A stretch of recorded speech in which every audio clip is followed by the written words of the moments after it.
And welcome back, pre-recorded for your pleasure on Monday, going into Tuesday, so I'll have it uploaded immediately in the morning.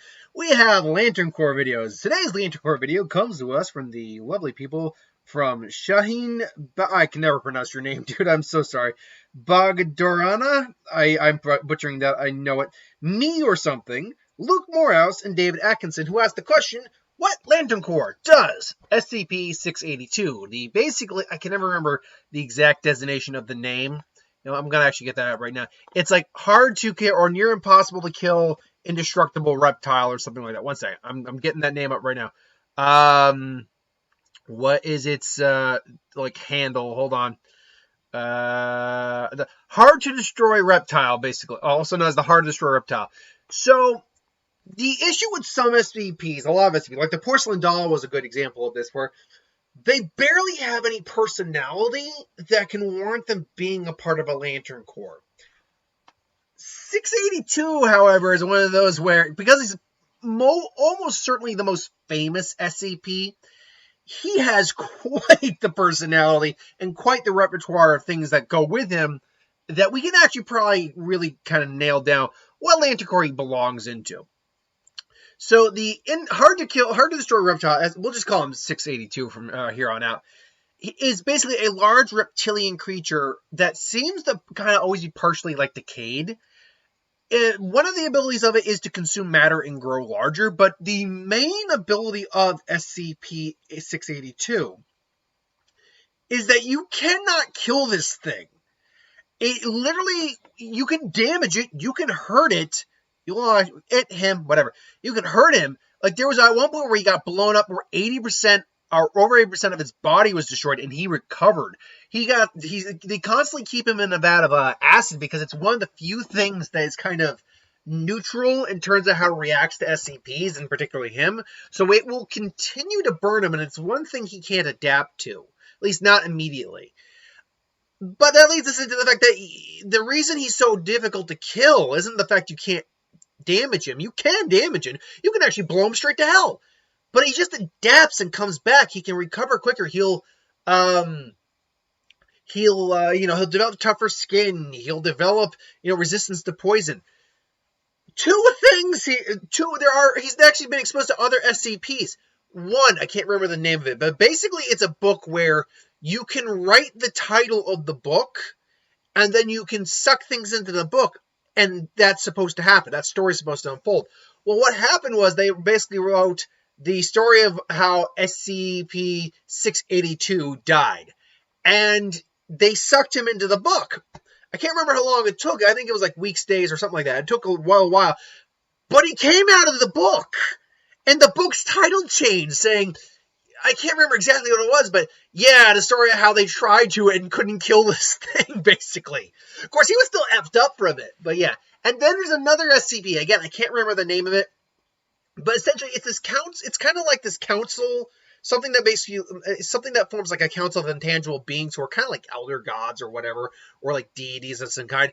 And in essence, you can basically wish for whatever you want, but you have to compensate it with something of equal value. If you want $1 million, you have to compensate it with something that would be equivalent of $1 million. If you want to control the world, you have to compensate it with something that's equivalent of controlling an entire world. Well, one member of the SCP Foundation went to this SCP and asked, we would like to forever destroy SCP-682. And they paused these figures and went, you don't have enough collateral for that, buddy. These things that can literally do just about anything said, look, it's not impossible. We could do it. You just don't have anything to compensate. You don't have the value worth of anything in your universe that can enable us to actually, make that happen. But that's the catch, is that means that this creature can in fact be permanently destroyed. It's just that whatever means exists to do it are beyond our grasp. So anyway, that's all about, just how, messed up strong he is too. But then what about his personality? Well, he's got an ingrained, almost like doomsday level, hatred of all things living and wants to just snuff out life every chance he gets. He does surprisingly get along well with a couple SCPs, though. But besides that, it's like he just wants to just kill things. He does not like life, the living, anything like it. He just wants it dead. He wants everything dead. So that gives us actually a good basis to go off of what Lantern Corps would this guy belong in. Now, right from the gate, Fear is actually a really good option. A lot of SCPs could actually really qualify very well for Fear. 682 very much is an SCP that can qualify for Fear. The reason for this is they do not want this guy loose. They are constantly worried about the next breach. He's broken out of his containment cell on multiple occasions. It makes sense that he'd be a Lantern of Fear. What I don't see so much is a Lantern of Will, because there's really nothing this guy's afraid of. You have to have the ability to overcome great fear being a Green Lantern. Also great willpower. He's certainly probably got the willpower thing down, although he's very much a primal animal, so you might argue against that. Either way, he still could very well be a Lantern of Fear, but probably not Will. Like I said, he's got an imbued hatred of life. He just hates the living. Like life, beautiful birds, animals, trees, plants, people laughing, wants to snuff it out. That is literally a textbook Red Lantern right there. He could very well be a Red Lantern, 100%. Now, before I continue, I do actually want to make something clear, is that while he could be any of these, I do question if he's a being that really is like Darkseid in many ways, that is so strong, he kind of doesn't really need one. Like, for instance, you'll notice you've never seen Doomsday with a lantern ring.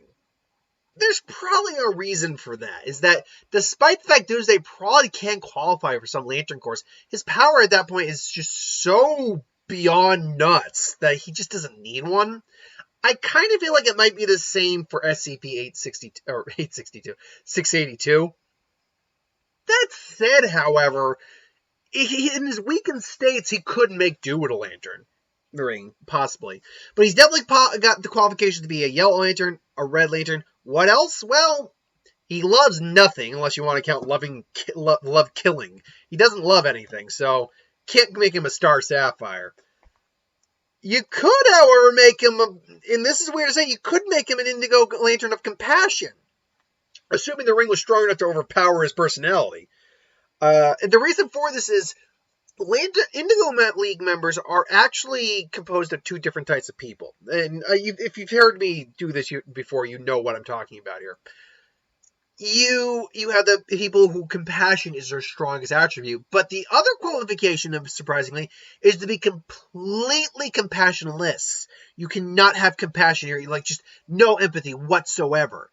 And basically, and the reason for this is the Indigo ring is actually a parasitic ring. It actually kind of wipes your base personality, and not truly a hive mind like, say, the Ultraviolet Lanterns do, but makes you pretty much like even. Like, it's basically an antidepressant. It evens you out. It doesn't do you a high or a low on your personality, just like flat, even. So it is one of those things where it's something that could actually neutralize 682. It wouldn't kill him, but if the Lantern Rings existed within the SCP universe, first off, they'd be their own SCP designations. But in theory, assuming none of the other rings I'm talking about right now actually attached itself on to 682, if this ring hit its 682 and attached itself and effectively, bonded and chose him, you would actually have a heroic version of 682 whose, base personality, all that is just gone. That's all theory, but I still think it's actually a legitimate possibility he could do that. Now, the one catch to this, is that while he has no compassion or sympathy for any sort of living creature, like I said, he does actually get along with a couple SCPs. Not very, I believe the God one, or is it, not 343. There's another one that I think is like Arlen Zola, like it's this kind of sentient robot camera thing. I can't remember exactly what it was. He does actually seem to get along with that, I think that one. pretty well. And there's this little squishy one that he can't get, come to hurt either. They speculate that squishy one, the little friendly one, might actually be like the real thing that'll bring him down in the end. But so he does at least like some things that aren't basic living creatures, SCPs. So I guess that's a little bit, but I don't know. I still think it could be work as a lantern ring. I surprisingly, shockingly, don't see him as a lantern of hope. No one puts faith in him whatsoever, and I think the only hope he has is the hope that he'll eventually destroy the universe someday. I think that's all I can say for that, really. Avarice, though. Avarice is a very odd one. Is what SCP does, is all this destruction, rage, consumption, is it really coming from a place of greed? Or is it coming from a place of just, what's the best way to put it? A place of inherent biological ingrained design. Like, what happens when he's actually consumed or destroyed all life? Is he going to be sated at that point? Or is he going to be continuing, try to go to other universes and stuff like that? Who knows? So that's why avarice, to me, I just don't know if it works. He has a goal in mind. That's the thing. You can have goals, but if you have multiple goals, that kind of signifies avarice, jumping from one point to another, never being satisfied. Hence, like Lex Luthor when he did actually get an orange ring for a little bit. Whereas SCP just wants 680 just wants to wipe life out. So avarice, I felt, was a weird one. Life. Technically speaking, this thing is immortal. He could, in theory, qualify for this. But the fact that he wants to snuff out life, I think, would be the very antithesis of being a White Lantern, so I don't think he can get a white ring. However, Black Lantern, on the other hand, where this thing is literally death incarnate, pretty much. Yeah, now, the fact is he can't die. Nothing has killed him. In theory, he can die. But nothing has killed him. So he can't get a Black Lantern ring that way. However, with the amount of death, carnage, and complete disdain for life it has, yeah, I could actually see that. I could, in fact, see that happening. So, which Lantern Corps do I think he really belongs in? Is it black? Indigo? Red? Or rage? Fear? Weirdly enough, all these are pretty solid options for a character like this. I will say, the least likely candidate, I actually think, is the Black Lantern. Only due to the fact that he is near impossible to kill. So, even though he's kind of like death incarnate in many ways, I think it's the weakest of the four. Ooh, after that, though, that's a tough one. I think I know what my number one is, but I have to figure out between the two remaining ones, what exactly is the bronze medal here? If I were to be a bet man about what I think the bronze medal ultimately is, I am going to go with, coming at the bronze, is compassion. Now, the reason I say that is nothing against the idea that the Lantern ring couldn't attach itself onto him. He couldn't be a Lantern or compassion, surprisingly. I actually think he could. I just think between fear and rage and fear, they're just, his emotions and what the fear he gives off are just stronger. It's just stronger emotional embodiments, I think. That leaves these two, and for my money, it's going to be a Lantern Ring of Rage, because he just has a biological hatred of all things living. So, very similar to Doomsday. So I would make him a Red Lantern. Now, this is all also dependent on if he could even hold a Lantern Ring. I mean, this might be a character. By the way, I use this image. This is actually an image of a whale that washed up on a beach, but most SCP fans use this a lot to represent the SCP-682. There is legitimate fan art of it, but I don't want to use fan art if I don't have to.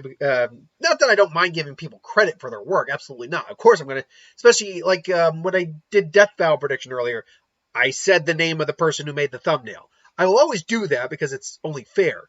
But at the same time, it does make it like, okay, I gotta, I got to give credit and all that. It's like, well, this is public domain. I can just use this.